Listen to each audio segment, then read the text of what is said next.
Okay, and we're going live. Awesome. So Kelly, hi everyone. I think we're live now. Welcome to the June 2021 New York Tech Meetup. Just give me a few minutes while we test everything and make sure everything is working correctly. Kelly, can you just let me know that we're streaming into Bramble and that that's working? Hey, Andy. Yes, we are just doing the global announcement now. So just give us a couple minutes here and we will be ready. Okay. And I think the music should have stopped in Bramble.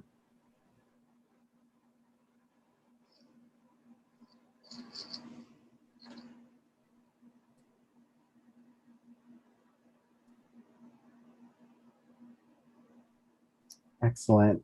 So thank you everyone who's joining on the stream. Just give us 1 minute while we get all set up for tonight's event.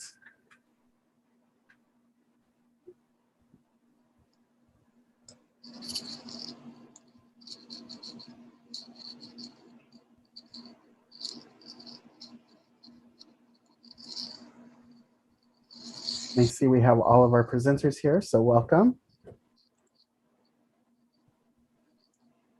And I'm just waiting for the heads up from Callie or Caleb that everything is working in Bramble.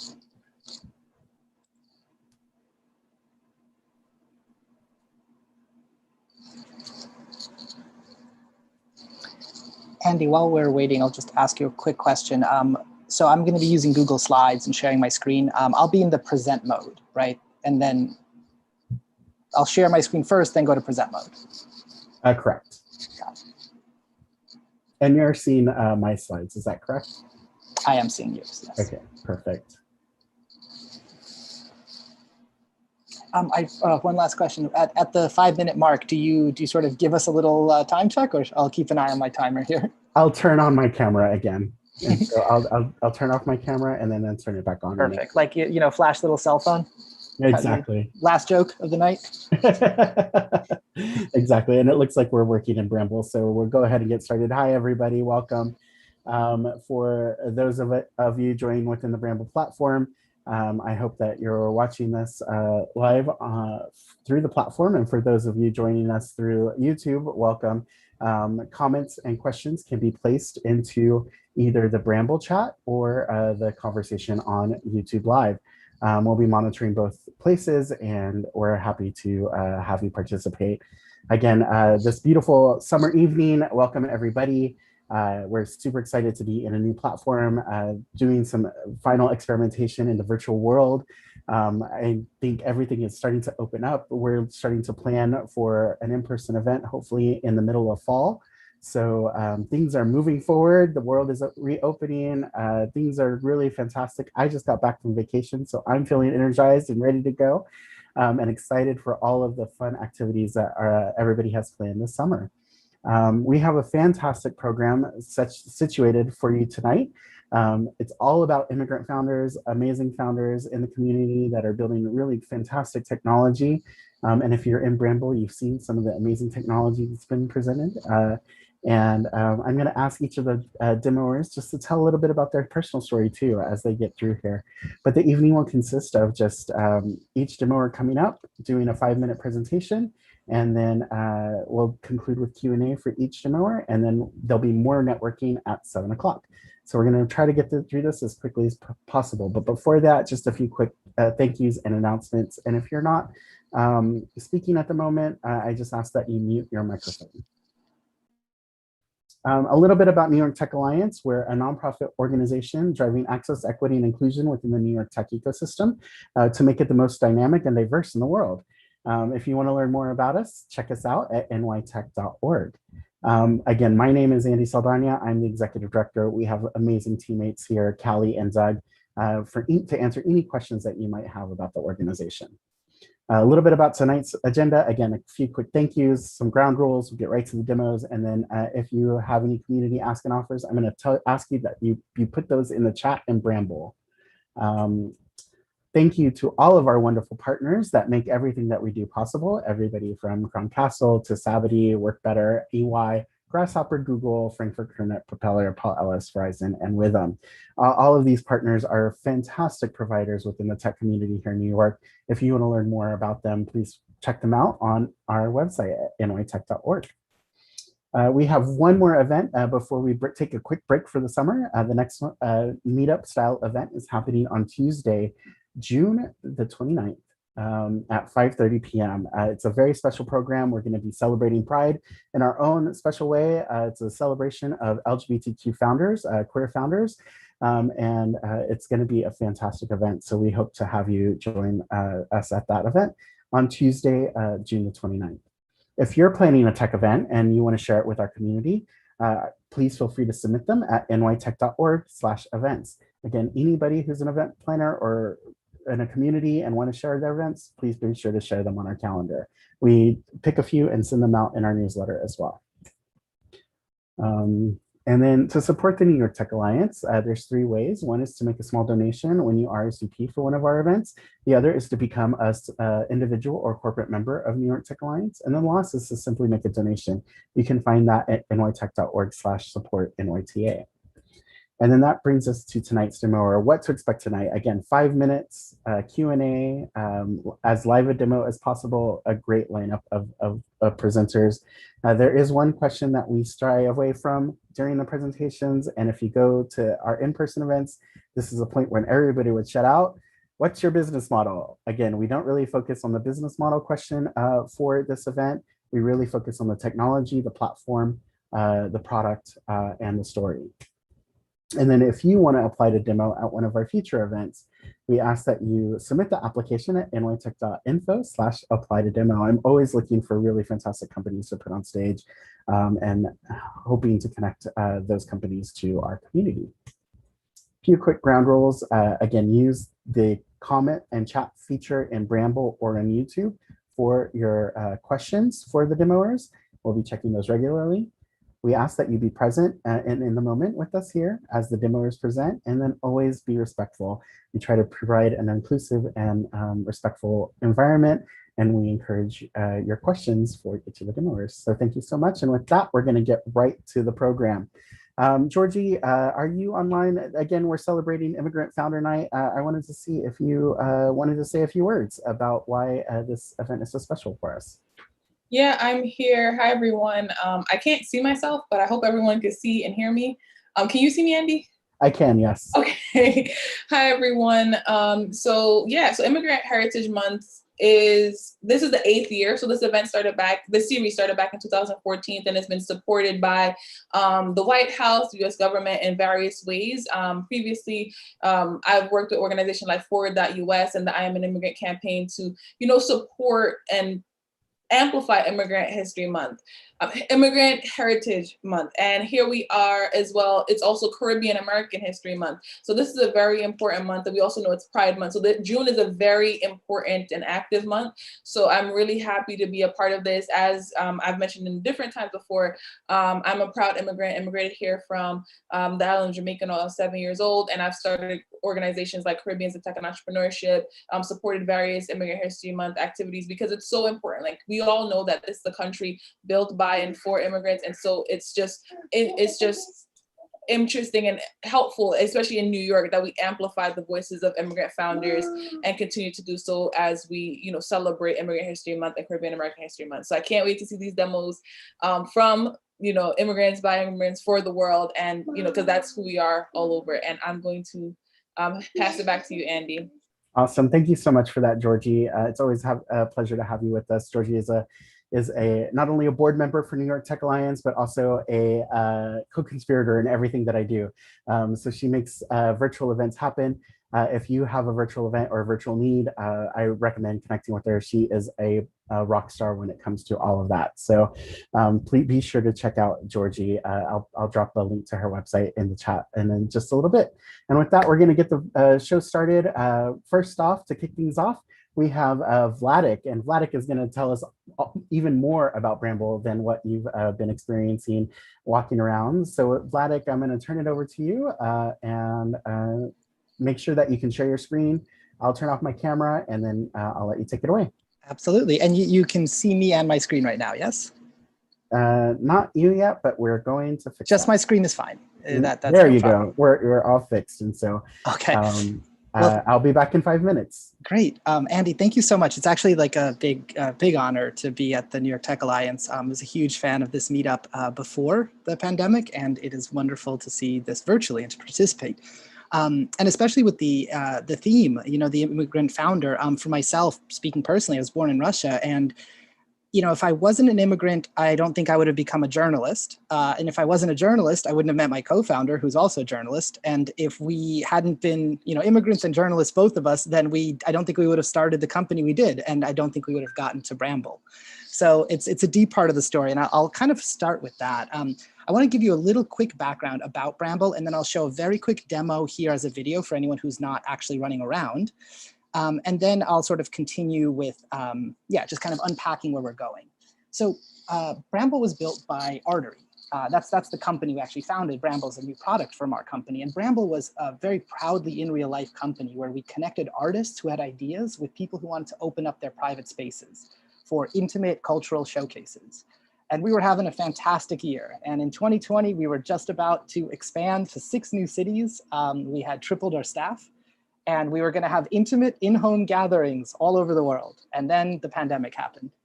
And it was almost comically inappropriate. It was really like the worst possible thing to be trying to do during a pandemic. So of course we stopped. We immediately moved everything virtually.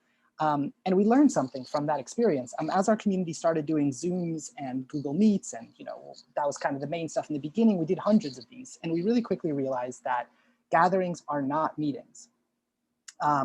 This means that when we're doing like a Zoom or something like this, we are all speaking, you know, one of us is speaking at a time. You know, the New York Tech Alliance folks did an amazing job having this agenda where everything's moving, but it kind of makes everything feel like a meeting because only one of us can talk. And you know, there are breakout rooms, there's all these sort of clumsy things on the side, but it really doesn't feel like a gathering. And so social activities shouldn't feel like meetings. They should have some kind of freedom and serendipity and joy to them. And that's what we mean when we say, you know, a more human way to gather. And so Bramble was what we sort of as a company pivoted toward during the pandemic, saying, what do we know about these intimate gatherings? And how do we kind of reinvent the technology to be more appropriate for this? And so it really breaks down to 2 fundamental things that go into like a better social gathering virtual experience. Our proprietary sort of fluid video technology, which sounds really fancy, but it'll make more sense in the video. But basically, when you get closer to somebody, when you move around and you get closer, their video and their audio pop in. And when you move away, it fades out, just like in real life. So that's one really key thing, is you have the freedom and the agency to talk to whoever you want to talk to like go hang out at the big speech where there's a keynote going on, or maybe hang out outside and talk to someone else, right? Just like in real life, like people have different approaches to these things. And the other thing is to give a setting, give people something to talk about, right? Like when we used to meet up in real life, we would meet at this bar or at this gallery or at this restaurant. And so that context is really important for giving us something to talk about. So I'll just kind of keep going here. This is a quick demo and I'll narrate over this. This is my co-founder, Salima. She's making her way through and you see her little red avatars moving around. And as she gets closer to people, they fade in, now they faded out. She's gonna pass by another person up here who's playing piano. And anybody who's in Bramble, this will all be familiar. You are all just using this together. Then she's in our office. She can play video games that you can embed any kind of web page or game here. She's walking over to someone's desk. Here's some people having a private meeting at their desk. So there's private zones. Now she walked into like a larger sort of boardroom meeting area where someone has a spotlight. She clicked on the presentation. The presentation is an embedded Google Slides. Okay, now we've jumped to our conference world. This is where these are all real users of Bramble. And this is like a convention or a conference where, again, people have embedded a type form. So you can talk to the person at the booth, check out the type form. Here's Doctors Without Borders. They actually just had a 400-person event or something like that. And they've embedded a donation page, which makes a lot of sense for them. So that's kind of how Bramble works. You move around, you run into people, you see them, and you engage with all kinds of embedded content in these worlds. Now I want to tell you a little bit about where we're going, though. Oops, how do I? There we go. So these worlds are fully customizable. This was recently like a little market that Rise created in our world. And you can see like we did not have the imagination to put this giant disco ball, these balloons, all this stuff. You can drop in whatever you want. You can replace the desks, anything that is a picture can go in here. You can set the like Z index so people can walk behind it, in front of it. So everything's customizable. You can embed videos, audio, websites, whatever you want. We've had a lot of brands that tell their story. So Kickstarter, for example, which has been using Bramble for all kinds of things internally, everything from virtual headquarters to gatherings for their creators. And so, for example, in the back here, they did this whole like buffet and soup and gathering was for so a special dinner, for virtual dinner for their creators. We've had Vice premiere Vice News on Showtime. They had a premiere in Bramble. The Folk Alliance International, which is the 4th largest music conference in North America, they did their festival here. And then we've created all these new themes, right? So as much as everything's customizable, we want to give some people something out of the box, like Squarespace gives you a beautiful website, you know, without you having to do that much. So this is our new forest theme. This is coming very soon. This is some of the concepts for the next series of themes. We've got like a sort of bohemian lounge, we've got a Western theme, a sort of Scandinavian aesthetic, and then we get kind of wild with underwater stuff and dark forests and all that stuff. So all these worlds are going to be selectable, but of course you can continue to personalize them. And I just want to talk about how the future is sort of going to be hybrid for events. You're going to kind of combine, you know, in real life food, snacks with a virtual experience as well as a physical experience. I'm kind of running out of time, so I'm going to very quickly just go through some of the use cases we've seen. This is a virtual headquarters where people literally have their office, people hang out there, they do meetings, they use Miro and Figma and all that stuff embedded. They play games, happy hours. We've had virtual events, again, large industry events, after hours parties. We've had performance venues, House of Yes. Anyone in Brooklyn knows about House of Yes. They did their Halloween, their epic, like iconic Halloween in Bramble. It was actually our first event, which was an absolute thrill and terrifying and amazing. And then festivals, we've had dozens of festivals do this. We've gotten some wonderful press. And I'll just end here. We would love to offer the community you know, basically it's free to try for anyone. So if you've got up to 10 people, go ahead and just go to bramble.live and make your own world. But if you do want to upgrade and you've got a larger team, we are happy to offer a 30% discount. So please take advantage of that and reach out to us. That's it. I think that was almost a little over, something like that. But yeah, I would love to take some questions if anybody has any. Awesome. I know that a lot of the attendees have been experiencing Bramble in the environment while we're here. And I have a lot of questions. I always do. But let me see if I can spotlight. Can you go ahead and stop? Actually, just leave it up and I'll see if we can. Oh, I can stop sharing? Yeah, if you can stop sharing. I can definitely do that. Awesome. There I go. Actually, there I am. So there we go. We can have a nice little conversation. You know, Vladic, when you showed me the platform for the first time, I was just blown away by just the creativity that went into everything. And it makes sense that you were going from this artist kind of host space into what this technology is. And so I want to talk a little bit about that transition and how, you know, you said you went from small live in-person events in people's homes to completely virtual and finding, you know, the issues that occurred with that. Like, what made you think, oh my gosh, I need to create this? That's a good question. You probably remember that time like I remember it very clearly from the business side of my life, like the professional side, where, you know, you keep thinking, oh, maybe in 2 weeks it'll be over. Maybe in 2 months it'll be over. Oh gosh, maybe it'll go away in the summer, right? Like that was the period where we were really trying to figure out, you know, do we focus on virtual events? Do we just wait? Do we go into hibernation? Mm-hmm. And once we started to sort of realize, it was, I would say, honestly, frustration is a good way to put it. It was this idea of like controlling your destiny, you know, the unknowing of how long you're going to be waiting, what to do with the staff, what to do with the technology, what to tell your, you know, your backers and your partners and advisors. And no one had any idea, right? There's no playbook for a global pandemic. And so we sort of took a leap of faith and we said, look, this technology really like is just not well suited to a use case. Like I think we really believed from doing all these events that like this just is not social gathering. This is us having webinars that we're turning into social gatherings. And they were, believe me, I mean, it's not like people weren't doing incredible stuff on Zoom. It's just, it could have been better. And then our dev team really dove in and spent a few months just hammering out a proof of concept, really a lot of backflips to make this all work. And then we've just been consolidating since. So Awesome. hopefully, yeah. Yeah, I'm really impressed with everything that you built. Again, you and your team are doing a tremendous job, and I'm so glad that we're getting to experience it firsthand. I've played with a ton of virtual platforms over the last year, and I've seen every kind of possible configuration, and this one brings me so much joy. So thank you for creating something like that. We do have two quick questions from the audience. The first one is about offering features about assembly. I think this speaks to how do you customize an office space and how do you create a virtual office space for your team? I'll give a very brief answer on this because obviously reach out to us and we can give you more details, but our philosophy, we're actually in the process of putting out, I think another week or two, we'll have our sort of 2.0 for customizing. It's very exciting for us internally. You customize by creating assets, right? So any kind of images that you have, you can pop in, resize them, move them around, and then you can embed things into any of those images. And you can also embed other media like audio or video into the world. Now, does that mean you can create, like I see the full question here, like creating blocks, like a sort of different rooms and stuff.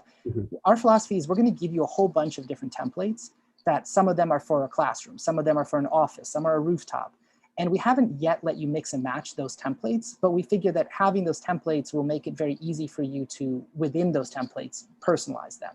And then of course, on our roadmap is the ability to just add new rooms like blocks. But for now, we think more like Squarespace, where with the least amount of effort, you're going to have something beautiful, and then you can build on that.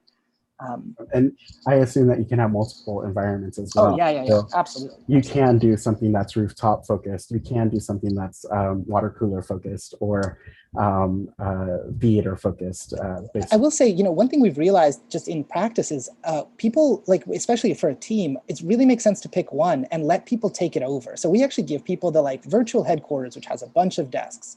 And then within a day or two, you start to notice, wow, somebody went nuts and made a crazy desk over here. And someone went wild and threw out the desk and put in an elephant, And I think those are the kinds of moments where people start to actually own it. It becomes part of the culture of the company, which is our hope for any kind of hybrid team, is that it's inclusive, right? It makes people feel like they're more connected, not just having a meeting. Yeah, absolutely. And then the last question is about recording the event within Bramble. You and I had a conversation about this. This is a little bit like discussing time travel or something. It's like a little bit of a brain bender. So yes, what we do for recording is we record using just a Chrome, any kind of Chrome add-ons. Like you can use a screen recorder, a Chrome extension to do this. The reason we don't have recording, there's sort of two reasons. One is security. We didn't build in a recorder because that's the best way to prevent abuse, right? And we have a lot of folks using Bramble for a lot of reasons. We didn't want recording to be part of it, especially if you're using it as an office space, which is very different than an event, right? Where you actually don't want other people. So you can lock your offices, things like that.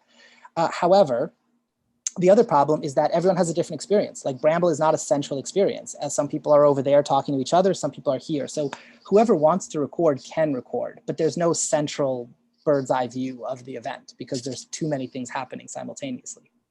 No, that's a great answer and understandable. And we're actually streaming to YouTube Live, so our recording is coming from YouTube. So that is another. That's a workaround. Yeah, we have a lot of workarounds. Yeah, so it's really great. And then that's my favorite question. Awesome. Well, thank you so much, Vladic. We're out of time for Bramble, but I know that you'll be sticking around, or somebody on your team will be sticking around. So be sure to find them in the event platform Bramble and ask for questions. So thank you so much. Thank you, Andy. Awesome. And next, we are going to move from live event or virtual event platforms and the world of Bramble to retail technology and our amazing founder, Eugenia, who is putting together a phenomenal marketplace. So Eugenia, I'm going to ask if, let me see if I can make this happen. I have to share my screen. There we go. And yes. Hello. Should I try to share my screen? Yes, please do. Let's see. Okay.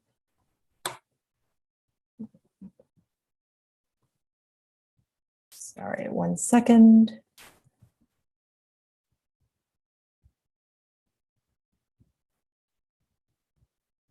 Did that not work? No, that did not work. No, not. So I got a new computer because my last computer died. I'm having a little bit of trouble here. No, One no second. problem. We'll just continue to patiently wait while you get that situated. And you One know, second. I'm really excited to have you present. I think. Eva, can you help me? Sorry, I got to ask my CTO to help. Oh, One no second. worries. Sorry, I should have checked this before. Is it not just letting you pick the screen from the share screen option? Yeah, it's just I'm not used to having a Mac. Sorry, one second. Okay. It's Awesome. Well, while we're waiting, let me see. We'll hopefully get that situated and make sure that Eugenia gets brought back on screen. But we have, in addition to Eugenia and Ravi, we have 2 more demoers beyond that. Sylvester with Make 3D, and then Kenrick from Squeeze Cache. So I'm really excited to see both of those demoers come up. And if we're not able to get Eugenia on screen in just the next minute, we'll move on to Sylvester. Okay.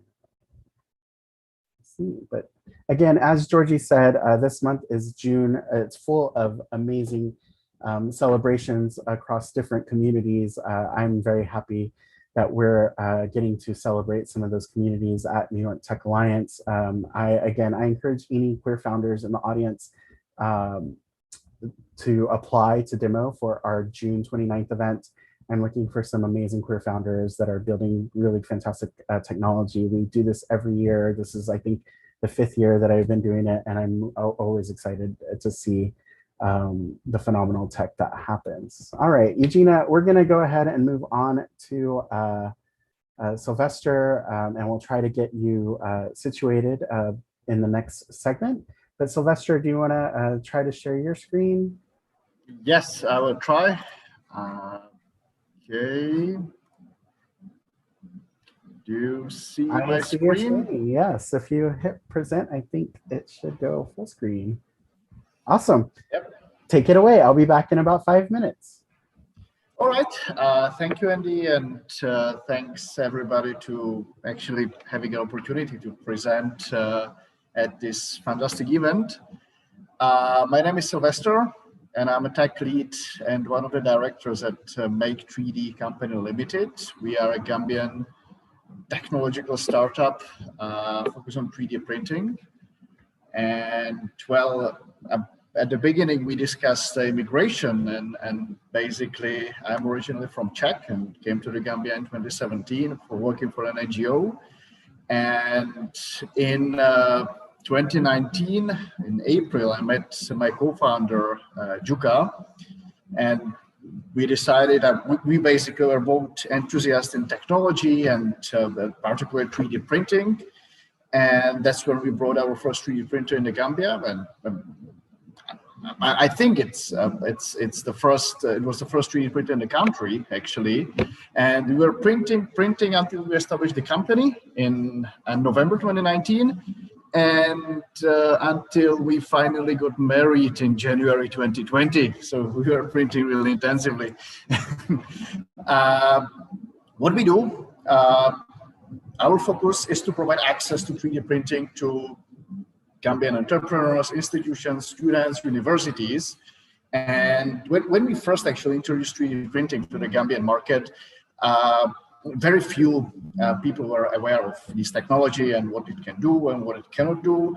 And most of the questions we were receiving, like, are you printing t-shirts or are you printing stickers? I said, well, no, really, 3D printing is something else. And so that's what was actually one of our main challenges, is to create demand for 3D printed products. And that's why we decided to take a little bit different approach and to find out what is actually the barrier of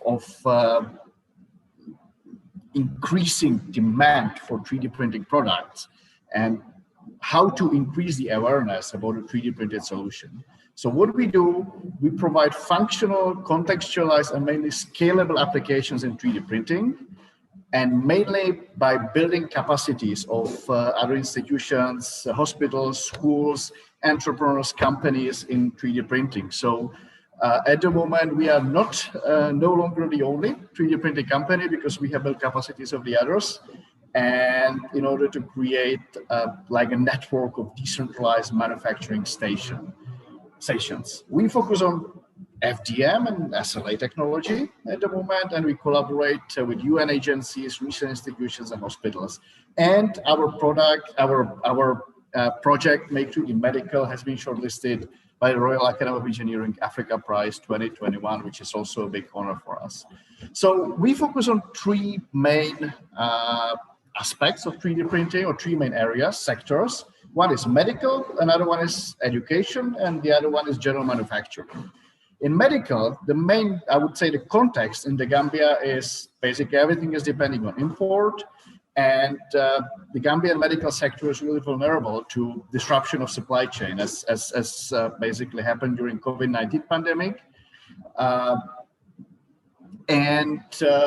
So that's why we decided to take basically two approaches. One is the customization, mainly in orthopedic and prosthetics manufacturing. And the other thing is rapid response, mainly in about respiratory solutions that can be 3D printed. Valves, different connectors, or I would say experimental devices to provide rapid response in the medical sector.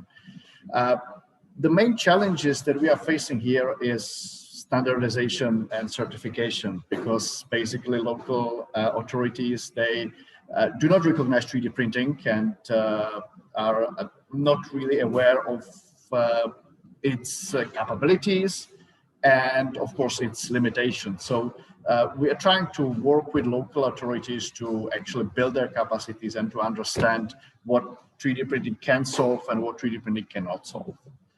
Another area is education and 3D visualizations using 3D printing. Again, in the local market, there is lack of contextualized and customized educational devices, and especially in the special needs education and assistive technology. So that's why what we are doing is haptic maps, localized, contextualized visualization of architectural, geographical, historical sites, lab equipment, and also we offer training programs for schools. The challenges is, of course, accessibility, because, for example, right now we are based in the coastal part of the Gambia, and one of the main challenges that we are facing is how to get our technology to those beneficiaries and those students who are based in the rural parts of the Gambia, 300 kilometers or more from our location. How to do it systematically, not how to do it once or twice. And of course, another challenge that, I mean, it's more like a product development, design challenge is the lifespan of the products. We are trying to constantly improve. And the last sector is the business enhancement and general manufacturing. Again, Gambian industrial and manufacturing sector is really not really significant. Most of the industry is depending on import. So we are trying to create a database of contextualized solutions that can be 3D printed and can be mainly economically viable, right? Because as you all know, 3D printing might not be really scalable in terms of quantity and mass production, but we are designing products which can be actually part of manufacturing process as a tools, like stencils, soap molds, bike maintenance tools, which are actually economically viable. So what is our vision and where are we actually going? What we want to do is to build a network of West African 3D printing capacities through companies, NGOs, and entrepreneurs. Also, and one of the challenges that I think the 3D printing sector face in local context, in the regional context, is that actually there are millions of 3D designs available from open source repositories, right? but only a fraction of them can be used in local context. So what we are doing is building a contextualized repository of 3D designs and 3D printable solutions. And of course, I mean, internally, we are building a strong, resilient team, being able to provide a rapid engineering emergency response, as we did during COVID-19. And one of the key tools that we are developing right now is a user-centric customizer, basically, which will be the software product to bridge the gap between the, I would say, local needs and customizing needs, and maybe not sufficient knowledge of 3D design or CAD in some of the facilities like medical facilities. So coming back to the first what I said, right now we are providing Gambian solutions for Gambian problems, scaling up to local solutions for local problems. And our vision is to build a network of local solutions to solve global problems using 3D printing. And well, thank you for your attention. If you wish to contact me, you can email me at info@make3d.org, or this is my number. You can visit our social media, Make3D Gambia, or visit our website, make3d.org. So I hope that I didn't take more time that I was allocated to, and thank you for your attention. Of course. Thank you, Sylvester, for that amazing presentation. And just for a little bit of context, we had some issues last month with the connection, and so Sylvester this is experience number 2 with the New York Tech Meetup presentation. So it was phenomenal. I really enjoyed the presentation, and thank you so much for making time to join us again this evening. It's a lot of information to take in, and I think one of the stories that really captured my attention when we were researching the company was how you implemented 3D printing during the COVID responses and during and that piece. If you could talk to a little bit about what that experience was like, I think that would be really amazing to hear from your point of view. Of course. Well, basically, 3D printing provided response for COVID-19 pandemic, especially the production of PPEs or I would say rapid response medical devices all over the world. Most of the I would say I'm guessing right now, but I would say in most of European countries or US or other countries, most of the people having 3D printers were producing PPEs, especially shields for local hospitals, local health centers, local health workers. So that was a great example of, I would say, voluntary, decentralized manufacturing and solution to disrupted supply chains. In the Gambia, our situation was different because we were the only ones having 3D printers. So in order to be able to provide, I would say, solutions in the larger scale, we partnered with local institutions, especially Medical Research Council, Unit de Gambia, the London School of Hygiene and Tropical Medicine, where together with their biomedical engineering teams, we developed standards for production of local PPEs and also developed several respiratory-related medical devices as a COVID-19 response. And basically, throughout our collaboration, we build their capacities in 3D printing. So right now, they are having their own 3D printers and their own, I would say, design expertise, so they can work independently. So right now, us, them, and several other institutions that we have built capacities in 3D printing are capable to provide response in case that another situation like COVID-19 happens. Yeah, that's amazing. No, thank you. And really fantastic story. I think that's phenomenal to show exactly how you're building the capacity for these things to happen in quick reactive time. So that's phenomenal. So how could someone from New York help support Make 3D in your what you're trying to accomplish and what your vision is? Well, right now we are looking especially for market linkages to another West African countries or countries which can be in the similar situation as Gambia. So basically no 3D printing facilities or very lack awareness about 3D printing. And what we want to do is to share our know-how.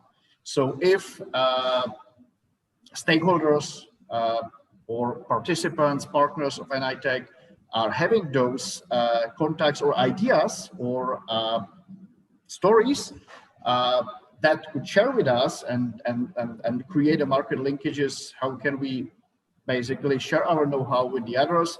That's something that would help us to scale up our impact. Yeah, absolutely. I think that's a great point. There's a couple of different partners and associations that I think I would like to introduce you to. So we'll take that discussion offline, but I think what you're doing is really amazing. I'm glad to see the impact that you're having with Make 3D. And I wish you and Juka all the luck in the world in everything that you're trying to accomplish. Is there anything, any last comments or words that you have for the audience tonight? Well, once again, I would like to thanks for the opportunity to present our company and our activities in the Gambia, and wishing everybody a nice evening. It's actually 10:41 p.m. in the Gambia right now. So well, thank you so much for staying late at the office, and you know. This is just the start of an amazing relationship. So thank you so much. We'll continue to connect further offline. And unfortunately, I know that you were having trouble accessing Bramble, so you won't be available for the networking. So again, if you could quickly share your screen.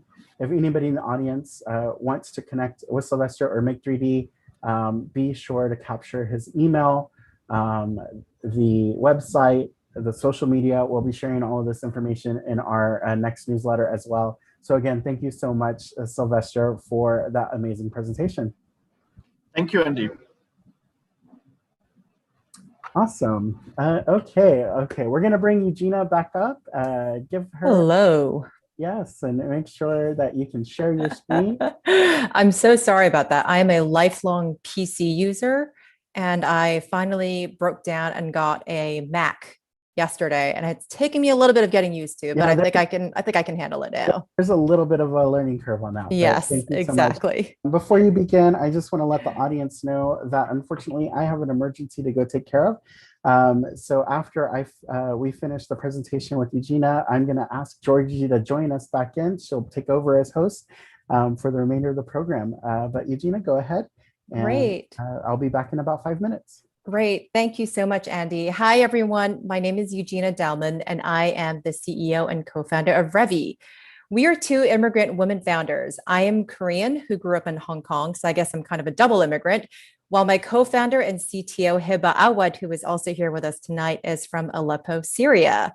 We met on the first day of International Freshman Orientation at MIT way back in 2004, and here we are working together. So Ravich is a photo review platform and a shopping marketplace specifically for small premium fashion brands. I'm sure a lot of you have trouble buying clothing online. I definitely do. Online shopping for clothing specifically is a challenge for many people. Trying to figure out size and fit is really hard. Quality can be a total hit or a miss. A lot of times what you see on the screen is not necessarily what you get in the package. And even though a lot of brands boast about easy and convenient returns, let's face it, it can be a real hassle. And all of these issues are further magnified when you're buying from smaller, non-mainstream brands. Now, because of the issues inherent in online shopping, the majority of fashion brands tend to suffer from very low conversions and a high return rate. And I know this from firsthand experience. I'm a designer myself, and I have a brand called Ava James NYC, which makes size-inclusive women's wear. We were direct to consumer, and technically we were online only, but like many small brands, in reality, I was very heavily reliant on in-person events, which did not bode well when COVID hit. And all of a sudden, I was finally forced to reckon with the fact that my digital strategy was non-existent and my website sales were basically zero. Now, an obvious place to start was reviews, but as a designer in the premium and luxury space, I really hated the idea of having reviews directly on my website. I thought it made my website look too cheap, transactional, very Amazon sort of fast fashion-y. And that's when the light bulb went off in my head. What if we had a third-party review platform that was full of customer photos with actually helpful stats like height, weight, and size purchased? So something like this. You can see immediately how things look in real life on non-model bodies. And a lot of times it does look a little different from the product photos. You'll get a much better sense of how the garment will fit you and also what size to get. So this should help a lot in terms of reducing the returns problem in the industry. Not to mention, there's also social proof that this is a legit brand and other women have also purchased from this company. Eventually, what we want to do is change how women shop for clothes. So instead of looking at these gorgeous, beautiful, tall, slim women and trying to do the mental gymnastics of, will this fit me? Will it look good on me? What if we could plug in your height and weight and see what other women who look like you are buying? It'll be a completely new way of doing discovery. And also, we believe it'll be a lot more effective than the way we shop today. It's really easy to add a review. You just go over here, you add a review. You can click on whatever brand you want. This is actually my brand. You can pick your product, and all you have to do is fill out a form.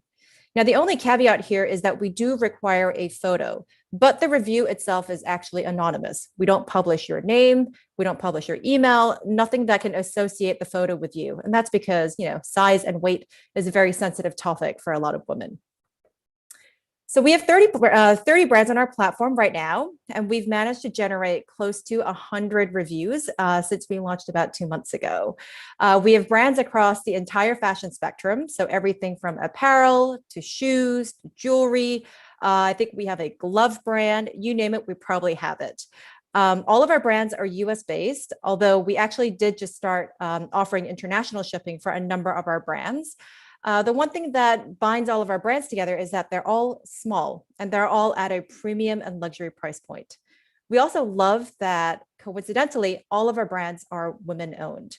And a lot of our brands actually have some aspect of responsible and sustainable manufacturing. We are very much anti-fast fashion at Ravich. So that's us. Thank you so much for listening. We are super excited to be sharing Ravich with you, and we would love your support. So if you could share this with your friends and family and network, we would really, really appreciate it. Awesome. Thank you so much, Eugenia, for that presentation. Super right on the dot going through that. So thank you so much.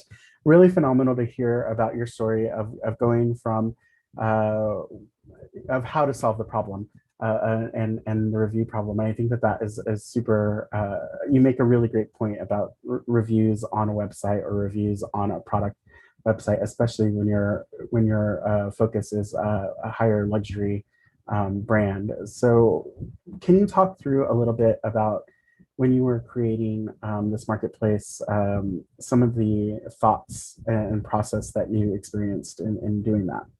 Sure. So I actually came up with this idea probably last April. I think it was late April, early May. And the reason why I came up with this idea was, my brand basically was dying I was going to say a slow death, but it was actually a pretty quick death. And, I was going through this whole conundrum of how the heck do I make online sales better? And in the back of my mind, I knew that I'd been trying this for 2 years and I was nowhere near close to a solution. So I actually went all the way back to the drawing board and I thought about, how do I personally shop online? I am really, really big on online shopping. And, I realized as a consumer, I do so much research. My old job, they used to call me the queen of Google, and I would find literally everything I can online. And I realized if people try to do that kind of research for my brand or brands like my brand, they were going to come up with nothing. So in my mind, I was like, there was this really big disconnect of how I was thinking as a designer and what my customers needed from me in order to have that marketplace come together. So that was sort of like the thinking behind this marketplace. It was, let's take the designer hat off. Let's think about how the consumer thinks and how they actually shop for clothing and create a marketplace where the two minds can meet. And to me, it was shocking that this did not already exist. Yeah, no, that is shocking considering that problem that you were trying to solve. And I know that you're in the early stages of the launch. What are the biggest things that you're needing to get to the next stage of the business? We would love feedback from a lot of people. Obviously Hiba and I, we're both shoppers ourselves. We have our own network of people who've given us a ton of feedback on how to improve our reviews, how to make the reviews more helpful, but obviously the more feedback, the better. The other thing that we would love is, if there's anyone in the audience who's looking for specific things that they'd like to see, if men are clamoring for this product, we'll go out of our way to try to source a couple of menswear brands. Or, if there's certain folks in the audience who know of this small brand that they really love and they would love to get that brand out there in front of more eyeballs, we would love to support that brand as well. Awesome. That's really great. I know I'm clamoring for that. Shopping virtually is a nightmare for me. I have broad shoulders and an extra large just never fits the same way twice. So seeing everybody's different. Yeah. And seeing those reviews and the pictures on that definitely would help. I just got 2 shirts from an online brand, and yeah, one was an extra large and it barely closed. Like it didn't close. And the other was an extra large and it fit perfectly. So I understand the total crapshoot, right? Completely, absolutely. When you're working with the brands, one of the questions I had is, are you providing any kind of analytics back to them, or are you providing any kind of, are those reviews getting filtered up into any kind of useful information for those brands themselves as well? So that's definitely on the roadmap. Obviously, as we start getting more data, we definitely want to be incredibly transparent with the designers. And actually, this is born out of my own experience working with certain marketplaces where it was a complete black box. I got no information on how my brand was doing on the marketplace, which pieces were being viewed more, which pieces were being add to cart. A lot of marketplaces don't like to share that data. But for me, I think it's a great way of, like telling the designers what's working from your collection and what's not working. And the way I've thought about this marketplace is, if my designers do well and they sell more, I do well and I sell more. So it's all about aligning the incentives. I think helping them make better merchandising decisions is really, really crucial to their success, which is then crucial to my success. So that's definitely on the roadmap. We just need to get more brands and more data for that to happen. No, awesome. That's really great. And great to hear that you're thinking that in that direction, and how to provide more value to these brands as well. That's phenomenal. There's another question that came in asking about men's fashion soon. So that's the second suggestion that you go into. Yeah, we decided to focus on women's first, just because that's what me and Hiba know. But we have gotten quite a few, comments from guys saying that, this is something that they would love. It would help them shop online better. My husband complains perennially about his experience shopping online. So yeah, definitely on the product roadmap as well. No, absolutely. And can you talk about, like, when you're onboarding these brands? I know that you're still early stage, so you're onboarding them onto the marketplace. There is some a learning curve. Is that automated? Are you how are you overcoming that challenge? So we have a really simple integration. If you are a Shopify-based store, which 95% of our vendors are, we have a very simple app that we use to onboard the inventory. And that basically allows us to check the inventory real time, make sure the pricing data is correct, the inventory levels are correct, and also it just helps us onboard that much faster. So that was actually a very crucial part of our product strategy, because we knew that as a marketplace, if we're spending all of our time onboarding a single brand, that was going to be very difficult to scale. So right now, our integration actually works super fast, especially if you're a Shopify or a Squarespace vendor, which all of our vendors are. Awesome. Well, thank you so much, Eugenia. Any last words or thoughts before we move on to the next demo? No, nothing other than, thank you so much for having us on here. We love what you do, and we're so grateful for the opportunity. And please support us. A lot of our brands are also immigrant owned. They're minority owned. And as I mentioned, they are all women owned brands, and they make phenomenal products. And we would love your help in getting them amplified and getting them in front of as many customers as possible. Yeah, absolutely. And thank you so much for joining us this evening.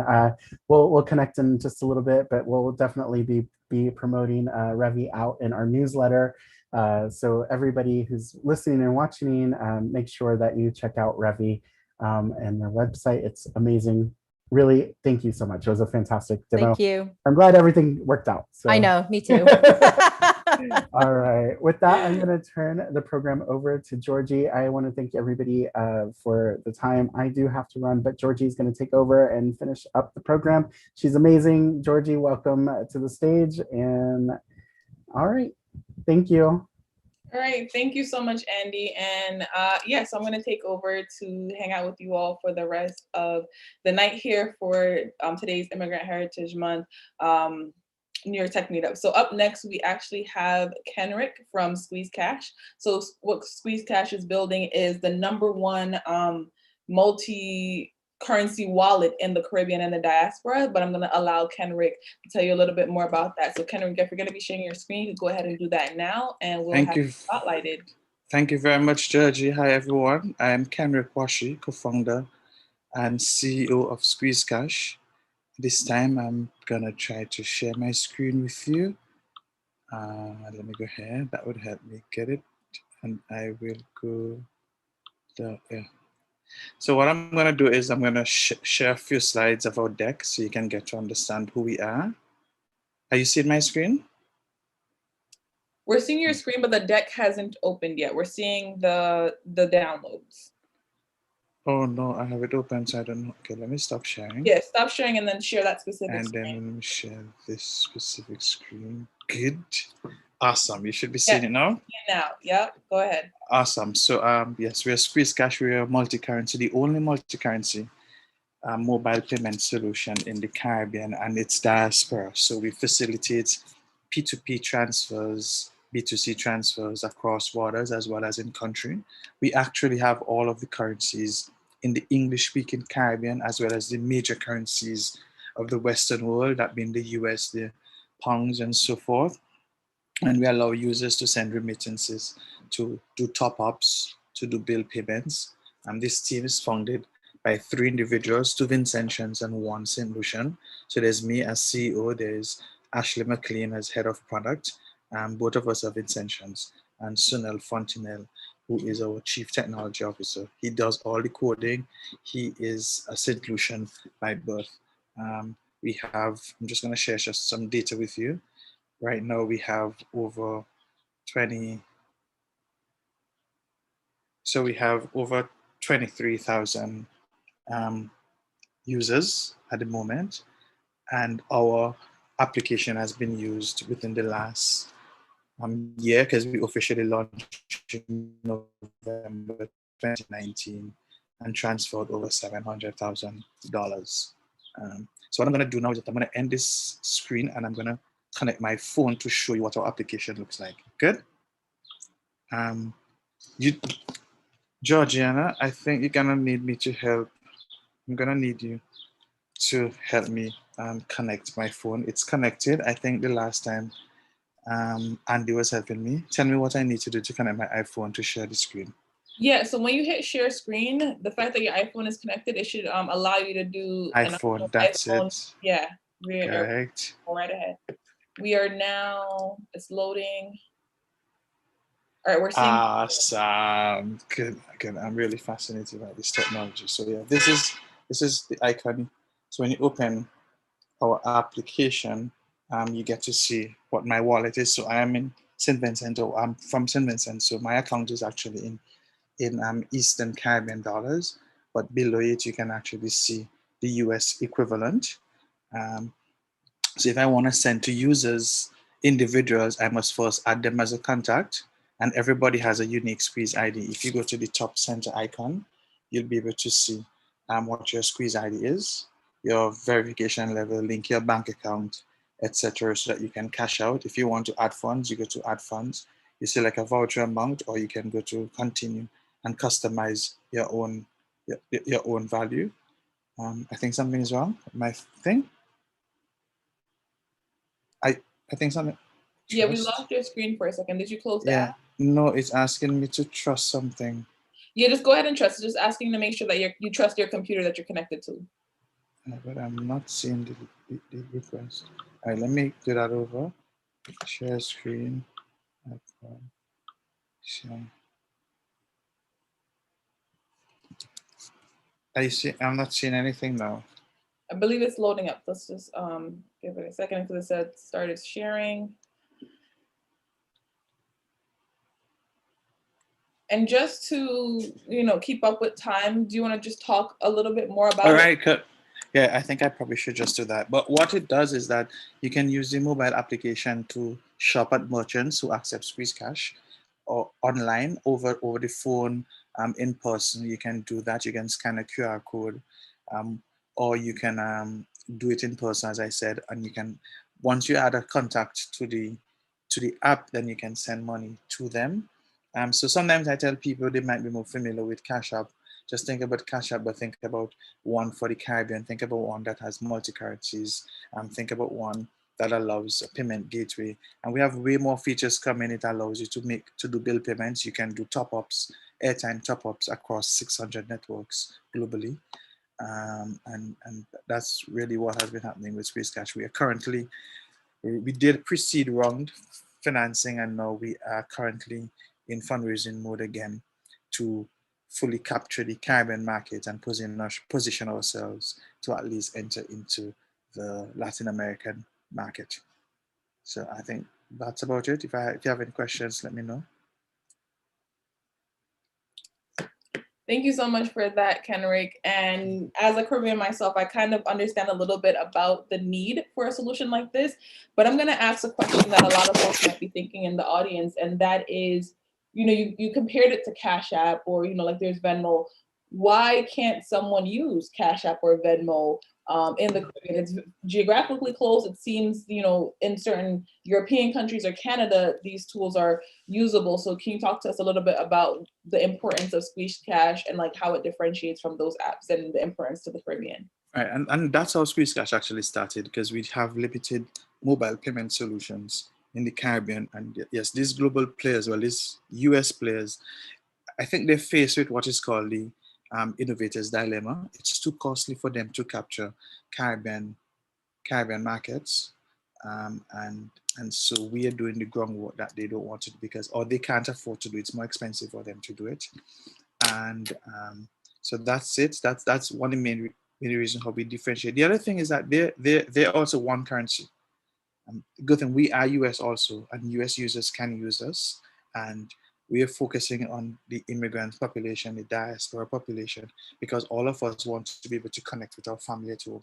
There's ever so often we have to send money to our friends and family. Like, for example, in St. Vincent, we just had a volcanic eruption in April, and people needed to send cash to their families, and we're able to maximize upon that. So it's rather than having to join a line with Western Union or stuff like that, it was easy for users to get connected to SpaceCash and receive monies from their friends and family abroad to help them, especially in a time of emergency.